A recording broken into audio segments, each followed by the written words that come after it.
बिस्मिल्लाहिर्रहमानिर्रहीम। आज का हमारा टॉपिक है बेंडर गेस्टाल्ट टेस्ट। जैसे लॉज ऑफ गेस्टाल्ट के लॉज थे ना परसेप्चुअल ऑर्गेनाइजेशन के, कि हम किसी चीज़ को परसीव किस तरह से करते हैं अपनी पांचों सेंसेस को यूज़ करके। ठीक है, इसी तरह ये बेंडर गेस्टाल्ट की बेस पे ये टेस्ट बना है, जिसमें हम विजुअल और मोटर एक्टिविटी किसी भी पेशेंट की जो है ना उसकी असेसमेंट करते हैं। ठीक है, तो इसको BVMGT का नाम भी दिया जाता है, Bender visual motor gestalt test. ठीक है, जनरल यानी कि स्पेसिफिकली ज़्यादातर हम इसको बेंडर गेस्टाल्ट टेस्ट ही कहते हैं। सेकेंडली हम इसमें क्या किन चीज़ों को असेस करते हैं? Visual motor skills, hand eye coordination. ठीक है, हैंड आई कोऑर्डिनेशन से मुराद बेंडर के स्टार टेस्ट में क्या है कि visual motor skills are measured by the subject ability, कि हमने इसमें हमने क्या चीज़ मैयर करनी होती है कि एक सब्जेक्ट यानी कि जिस पर आप एक्सपेरिमेंट कर रहे हो, वो चाहे शिजोफीनिया का पेशेंट है चाहे एक नॉर्मल पर्सन है जिस पर आप लोग BGT लगा रहे हो, आपने देखना है कि वो कितनी एक्यूरेटली उस पिक्चर को परसीव करके जो कार्ड आप उसको दिखा रहे हैं उसी को दोबारा से रिप्रोड्यूस कर रहा है। ठीक है, नेक्स्ट अभी हम इसकी ग्राफिकल जब देखेंगे ना डायग्राम की फॉर्म में, तो आपको ज़्यादा बेटरली अंडरस्टैंड होगा। न्यूरोसाइकोलॉजिकल टेस्ट क्या, इसको न्यूरोसाइकोलॉजिकल टेस्ट भी कहा जाता है क्योंकि इसमें हम किसी ब्रेन डिसऑर्डर या किसी डिजीज़ को डायग्नोस करने के लिए यूज़ करते हैं, तो इसलिए ये न्यूरोसाइकोलॉजिकल टेस्ट भी कहलाता है। परजर्वेशन, इसका मतलब क्या है कि यानी कि वो बार बार एक चीज़ को रिपीट कर रहा है, उस चीज़ के किसी एक रिस्पॉन्स के ख़त्म होने के बावजूद भी जब भी वो स्टिमुलाई से इनकाउंटर होता है तो दोबारा उसी पैटर्न या उसी रिस्पॉन्स को रिपीट करता है। उस चीज़ को हमने असेस करना है। विजुअल परसेप्चुअल स्किल्स, हमने देखना है कि उसके माइंड की कितनी कैपेसिटी है कि जो भी चीज़ उसकी आंख देखती है वो उसको ऑब्जेक्टिव वो उसको फील करता है कि जैसे वो ऑब्जेक्टिवली एग्जिस्ट कर रहा है। ठीक है, यानी कि हमने उसकी कैपेसिटी ऑफ माइंड को जो उसकी आंखों की देखने की सलाहियत है ना उसको ऑब्जेक्टिवली मेजर करने की कोशिश करनी है इसके अंदर। ये है कार्ड्स। ठीक है, तो इस तरह हमने कार्ड्स बनाए होते हैं, 9 कार्ड्स होते हैं ये। हर कार्ड पे ये एक एक फिगर हमने बनाना है। ठीक है, और ये आप कार्ड बाय हैंड खुद भी बना सकते हो और आप इसे इजीली कहीं से परचेज भी कर सकते हो। BGT टेस्ट के नाम से ये मिल जाते हैं आपको इजीली।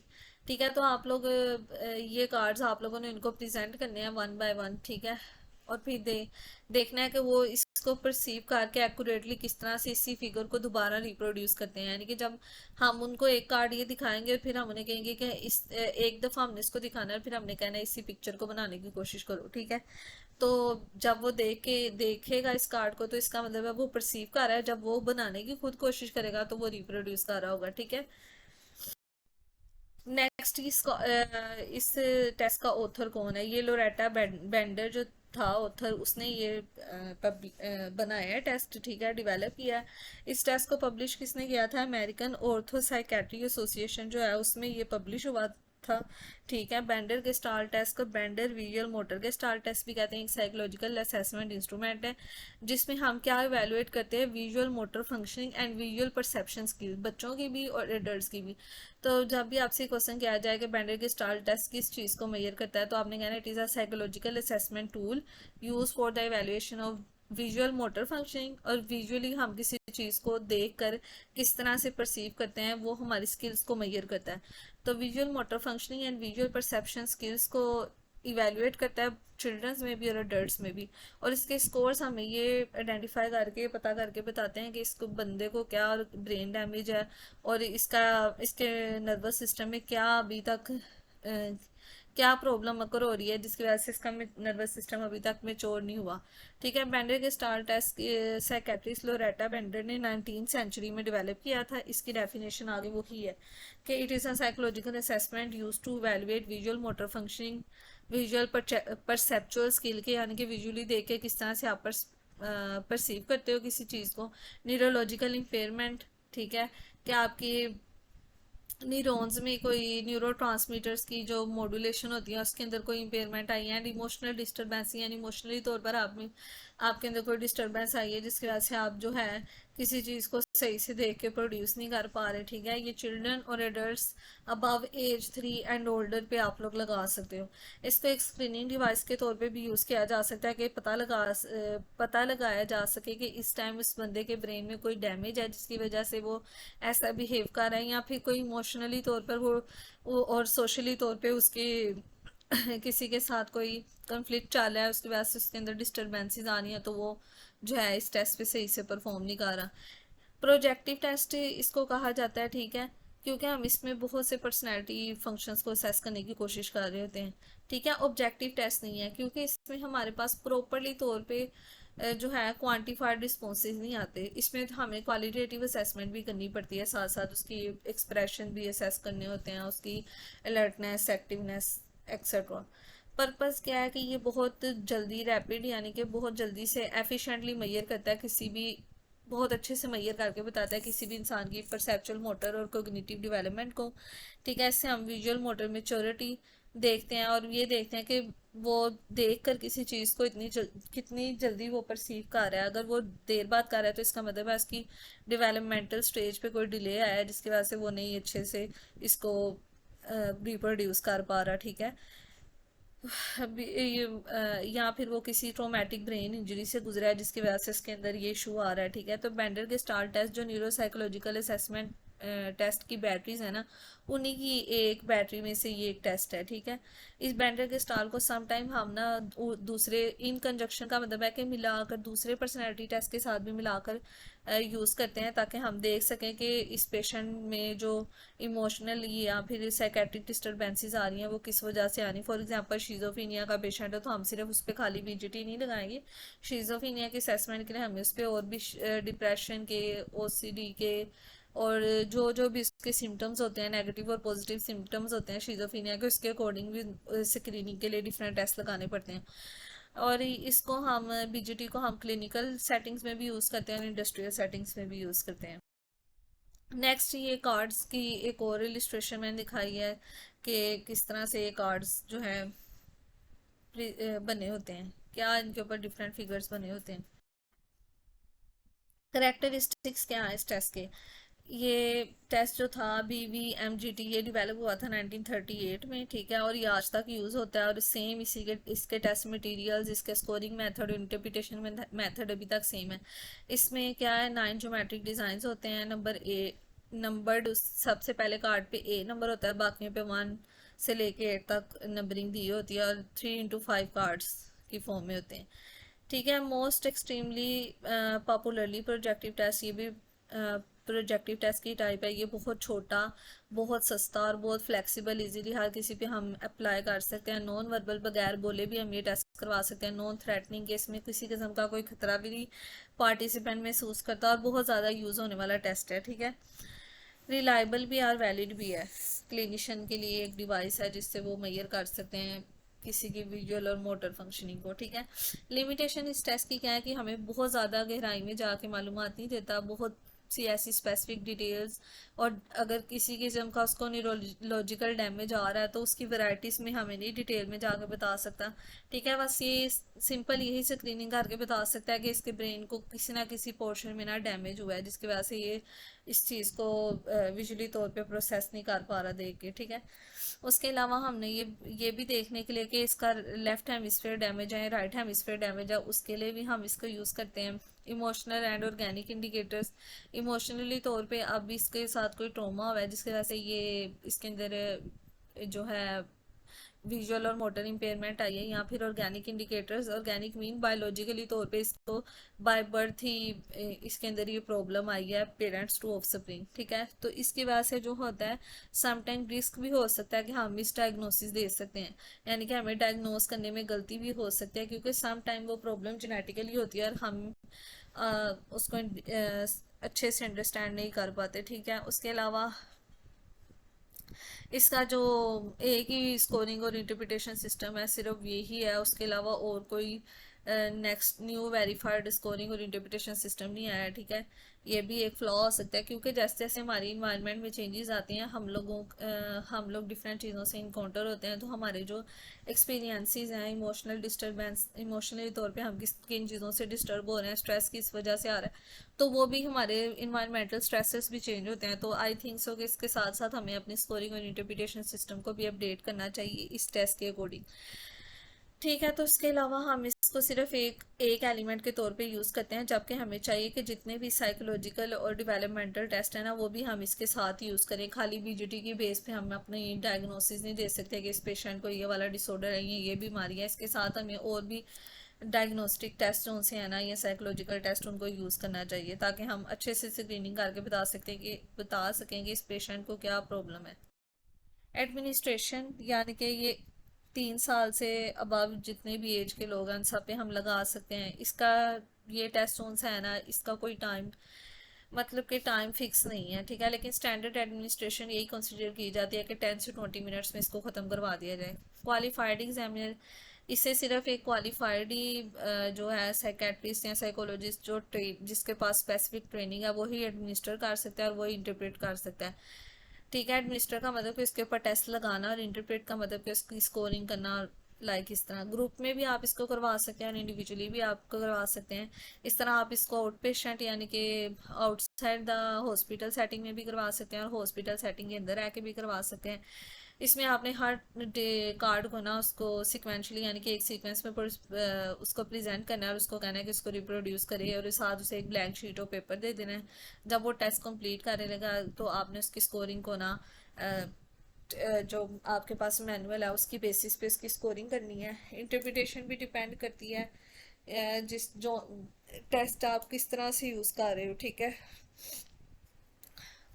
अदर कंडीशन के अगर वो अगर कोई नॉर्मल पर्सन है, तो वो अगर 7 मिनट्स में कंप्लीट नहीं कर रहा, तो वो टेस्ट इनवैलिड हो जाता है। एडमिनिस्ट्रेटिंग प्रोसीजर क्या है इसका, कि सबसे पहले आपने टेस्टिंग इन्वायरमेंट को अच्छा बनाना है जहाँ पे आपने उसको बिठाना है। उसके बाद उसको रिलैक्स करना है। उसके बाद आप जब लग रहा है कि वो रेडी हो गया, उसका माइंडसेट बन गया टेस्ट करने के लिए, देन आपने उसको एक पेंसिल देनी है, एक ब्लैंक शीट ऑफ पेपर देना है वर्टिकल पोजीशन में। फिर आपने इसको रेजर करने के लिए भी अलाउ कर देना है, लेकिन आपने इसको कोई मैकेनिकल एड जैसे कोई रूलर या प्रकार या कोई इस तरह की चीज़ आपने इसको यूज़ करने नहीं देनी, या कोई डी यूज़ कर रहा है वो सर्कल को राउंड करने के लिए, आपने जस्ट उसको एक पेंसिल और रेजर देनी है, ठीक है।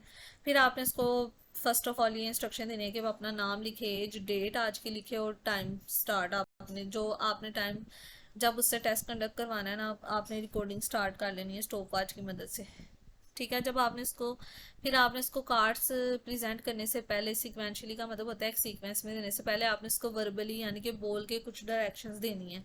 आपने कहना I am going to show you some cards one at a time. एक दफ़ा मैं आपको कुछ कार्ड्स में आपको दिखाने जा रही हूँ, एक दफ़ा में मैं आपको एक ही कार्ड दिखाऊंगी। हर कार्ड पे एक सिंपल सी ड्राइंग बनी है। मैं ये चाहती हूँ कि आप इस ड्राइंग को कॉपी करें इस सिंपल पेपर पे, जितने अच्छे से आप कर सकते हैं, ठीक है, जितनी इजीली होके, ठीक है। ये आपने से कहना है कि ये कोई आर्टिस्टिक एबिलिटी का टेस्ट नहीं है कि आप कितने अच्छे आर्टिस्ट हो, आप कितनी अच्छी ड्राइंग करते हो। मैं आपकी ये एबिलिटी को असेस करने की नहीं कोशिश कर रही, मैं बस ये देखना चाह रही हूँ कि आप कितने अच्छे से इन ड्राइंग्स को कॉपी कर सकते हो एक्यूरेटली, ठीक है। और आप जितनी जल्दी करना चाहें जल्दी कर सकते हैं, आराम से करना चाहें आराम से कर सकते हैं, ये आपकी मर्जी है, ठीक है। तो जब वो एक डिज़ाइन कंप्लीट करेगा, देन हमने इसको नेक्स्ट कार्ड दिखाना है। ऐसे ऐसे करते हमने इसको 9 के 9 कार्ड्स दिखा देने हैं, ठीक है। उसके बाद अगर वो सब्जेक्ट जो है वो डॉट्स, जो डॉटेड फिगर वाली डायग्राम है ना, इसके अंदर एक डॉटेड फिगर्स वाली भी है, उसमें वो डॉट्स को अगर काउंट कर रहा है, तो आपने इसको ये नहीं कहना कि you don't have count the dots, just make it look like the picture, ठीक है। आपने उसको ये नहीं कहना कि आप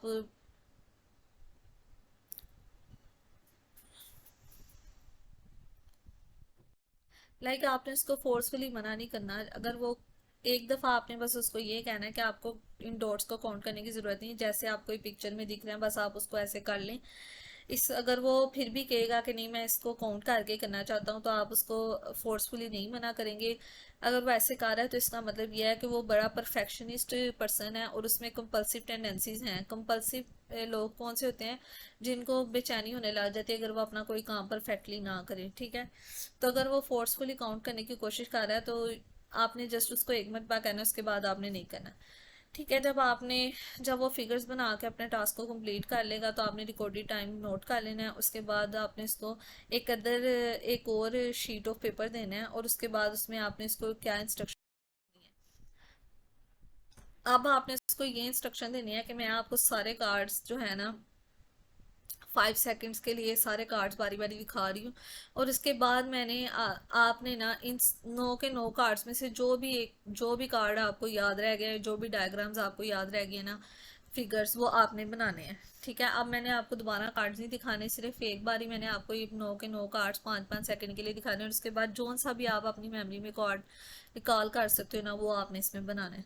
ठीक है, तो जब वो आपको ये शो कर रहा है ना, फिर आपने से कहना आर यू रेडी नो, अगर वो कहेगा, वो एग्री कर रहा है कि वो कंफर्टेबल फील कर रहा है, वो करना चाहता है, तो है ना आप उसको एक शीट दे दें, उसको कहेंगे जो आपके माइंड में आ रहा है ना, जोन सा वाला भी वो आप इधर ड्रॉ कर दें। ठीक है, लास्ट स्टेप 3 में आपने इसको क्या इंस्ट्रक्शन देनी है कि इस टाइम आपने इसको कोई कार्ड्स ही नहीं दिखाने।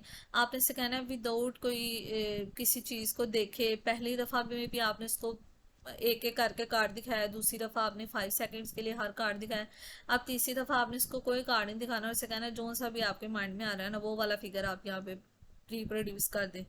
ठीक है, जब वो सब्जेक्ट टास्क को कंप्लीट कर लेगा, फिर आपने टाइम तीनों टास्क का जो है वो नोट कर लेना, और अब वो सारा जो है ना पेजेस जो जिन पे आपने से कार्ड्स वो जो फिगर्स बनवाए हैं वो आपने से ले लेना है। स्कोरिंग इसकी कैसे होती है? स्कोरिंग इसकी बहुत इजी और आसान है, 2 से 3 मिनट लगते हैं इसको स्कोर करने के लिए।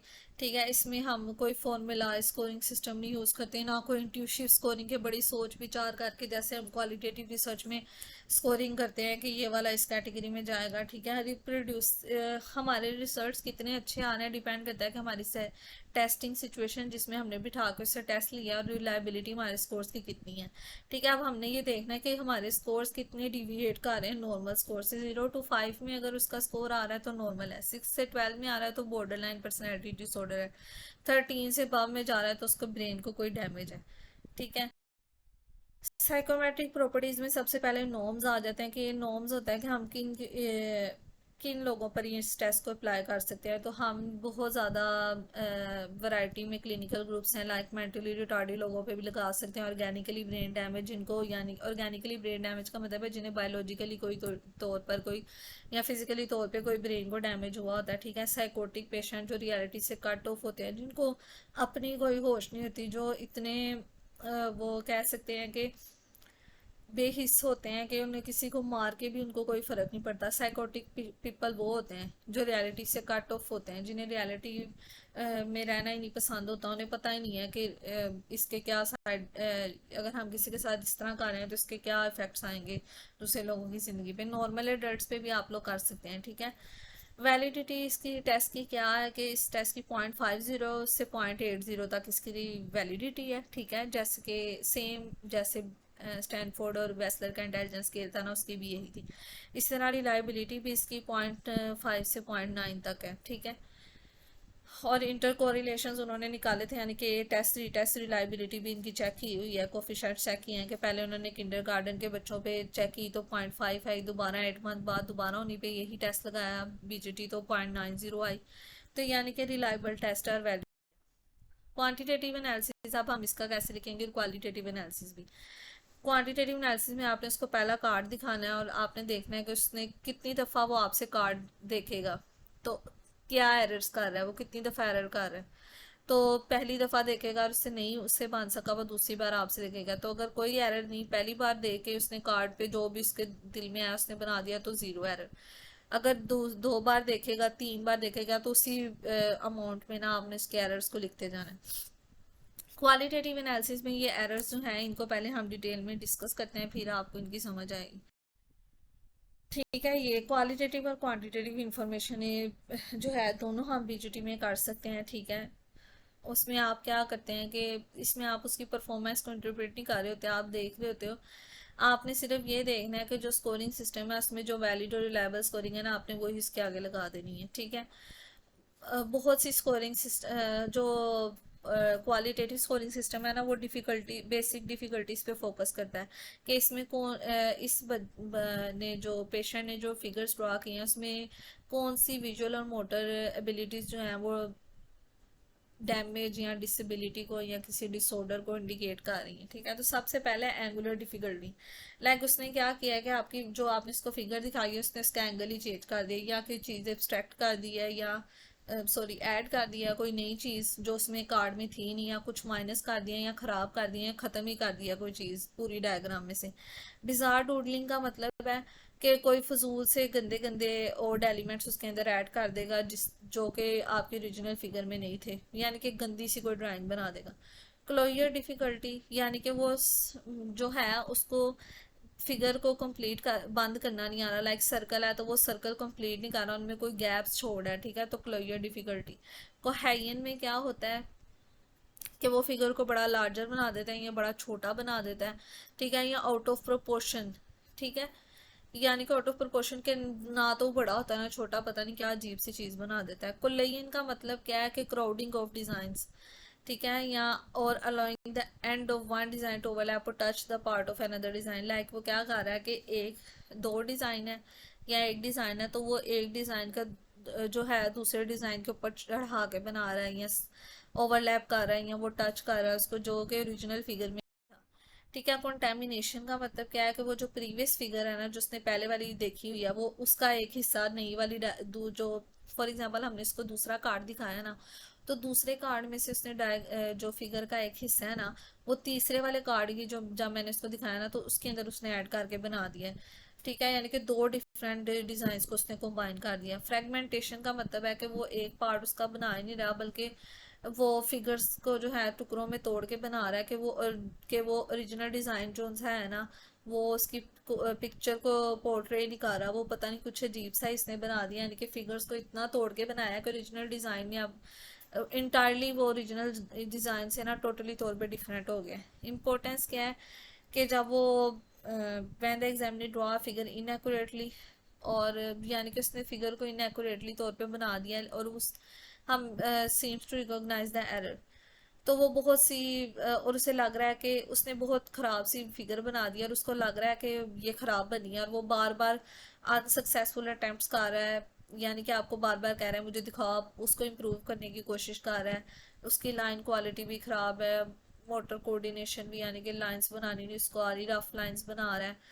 ठीक है, दिस इज कॉल्ड इम्पोर्टेंस कि यानी कि वो उसको ठीक करने की कोशिश कर रहा है लेकिन बार बार उससे ख़राब हो जा रही। लाइन एक्सटेंशन का मतलब क्या है कि कोई ना कोई कॉपी फिगर जोन सा है ना पिछला वाला कॉपी या पिछली वाले कार्ड्स वाला फिगर कॉपी कर रहे हैं, कोई और फिगर कॉपी करके उस ओरिजिनल फिगर के अंदर कोई चीज़ एक्सटेंड कर रहा है, ऐड कर रहा है जो कि ओरिजिनल फिगर में मौजूद ही नहीं है। ओमिशन का मतलब है कि वो किसी भी पार्ट को अच्छी तरह से कनेक्ट ही नहीं कर पा रहा। ठीक है, सिर्फ पार्ट्स बना रहा है लेकिन उसको आपस में कनेक्ट नहीं कर पा रहा किसी फिगर को। ठीक है, लाइक इसमें ट्रायंगल, लाइक फॉर एग्जांपल हम ट्रायंगल की ले लेते हैं, अगर हम उस ट्रायंगल बनाने के लिए देते हैं तो वो उन पार्ट्स को कनेक्ट ही नहीं कर पा रहा आपस में, बस तीन उसने लाइनें बना दी हैं। ओवरलैपिंग डिफ़िकल्टी का मतलब क्या है कि जो फिगर्स आपस में ओवरलैप कर रहे हैं, यानी कि स्केचिंग या रीड्राइंग, यानी कि एक स्केच बना के उसके ऊपर ही दोबारा से रीड्रा कर रहा है, वो पोर्शंस जो से हैं डायग्राम्स के कॉर्नर्स लाइक वो आपस में ओवरलैप कर रहे हैं और सारी जो है ना पिक्चर वो डिस्टोर्ट कर रहे हैं, ख़राब कर रहे हैं। प्रजर्वेशन का मतलब क्या है कि number of units in a figure, क्या कर रहा है कि बार बार ज़्यादा डॉट्स, ज़्यादा सर्कल्स, बहुत ज़्यादा सर्कल्स और डॉट्स बनाए जा रहा है जो कि ओरिजिनल फिगर में मौजूद ही नहीं, यानी कि वो 3 लाइन्स में सर्कल्स हैं तो वो 10 लाइनें बना रहा है, प्रोलॉन्ग करता जा रहा है, लंबा करता जा रहा है उसको। रेट्रोग्रेशन का मतलब क्या है कि जो ओरिजिनल डिज़ाइन है ना उसको रिप्लेस कर रहा है सिंपल वेरिएंट्स के साथ, जैसे कि सर्कल्स को फिल कर रहा है, डॉट्स को रिप्लेस, लाइक वो डॉट्स सर्कल्स की फॉर्म में बने हैं लेकिन वो खाली हैं, उनके अंदर कलर भर रहा है या उनको कलर्ड कर रहा है या फिर डैश डॉट्स की जगह पे डैशेस लगाई जा रहा है। ठीक है, रोटेशन, इसमें वो 45 और 45 डिग्री जो है ना उस पे रख के फिगर को रोटेट कर रहा है, यानी कि जब आप उस कार्ड को फ्लिप करते हो, जिसको वो फ्लिप करके उसको दिखाते हो कैसे कॉपी करो, तो एरर आता है उसके अंदर। स्क्रिबलिंग क्या है कि प्रिमिटिव लाइंस, बहुत छोटी छोटी लाइंस ड्रॉ कर रहा है, बहुत तंग तंग, जिनका कोई ओरिजिनल फिगर के साथ कोई ताल्लुक नहीं बन रहा। सिंप्लीफिकेशन के बहुत ही बच्चों वाली ड्राइंग्स बना रहा है, ठीक है, लाइक एक सिंपल सा फिगर हम उसको दिखा रहे हैं और उसमें वो पता नहीं क्या क्या चेंजेस करता जा रहा है। मेचोरेशनल लेवल जो है उसका बहुत लो लग रहा है। रिट्रोग्रेशन का मतलब यही होता है कि आप चाइल्डहुड एक्टिविटीज़ की तरफ चले जाते हो। जब आप बिल्कुल न्यू न्यू जो होता है ड्राइंग बनाना स्टार्ट करते हो, तो आप टेढ़ी मेढ़ी लाइंस वगैरह बनाते हो। वो सुपर इम्पोजिशन ऑफ ड्राइंग का मतलब है कि एक ड्राइंग के ऊपर ही दो तीन फिगर और बना देना आपने, ठीक है। वर्क ओवर, कि आप बहुत ज़्यादा आपको इन्फोर्स किया जा रहा है, यहाँ पे आपको प्रेशर दिया जा रहा है, ठीक है। या आप क्या कर रहे हो, एक ही लाइंस के ऊपर या एक पूरे फिगर के ऊपर लाइंस ही लाइंस बनाए जा रहे हो, ठीक है।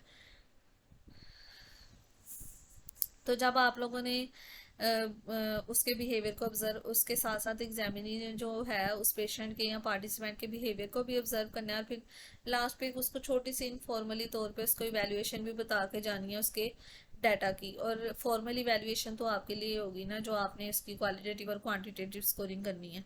बिकॉज वो पूछते हैं आपसे कि हमारे पे टेस्ट क्यों लगाया, अच्छा अब हमारा क्या स्कोर आ रहा है, तो आपने उसको एक इनफॉर्मल छोटी सी इवैल्यूएशन करके खुद से बता देनी है उसकी डिसऑर्डर के अकॉर्डिंग, ठीक है ना। ये और लाइक ये है कि फॉर्मल इवैल्यूएशन तो आपके लिए होगी, जो आप लोगों ने क्वांटिटेटिव क्वालिटेटिव एनालिसिस लगा के उसके रिजल्ट्स निकाल। तो लास्ट पे एक आपके लिए एक एक्टिविटी है जिससे आप प्रैक्टिस करेंगे। अब ये डिफरेंट डायग्राम्स हैं, ये पेशेंट का ही मैंने रिस्पॉन्स, एक पार्टिसिपेंट का ही रिस्पॉन्स उठाया। अब इन डायग्राम्स को देख के आप अंदाजा लगाएं कि इनमें क्या क्या प्रॉब्लम्स आ रही हैं। कोहेजन आ रही है, सुपर इम्पोजिशन आ रही है, ओमिशन आ रही है, रेट्रोग्रेशन आ रही है, ओवरलैपिंग आ रही है लाइंस के ऊपर, ठीक है। सर्कल्स की जगह उन्होंने डॉट्स या डैशेस को रिप्लेस किया वेल फिग 3 में। तो ये सारी एक्टिविटी आप प्रैक्टिस करेंगे तो आपको क्वालिटेटिव स्कोरिंग भी करने के लिए करनी आ जाएगी, ठीक है। जज़ाकल्लाह। For any queries you can ask me in the comment section. अल्लाह हाफिज़।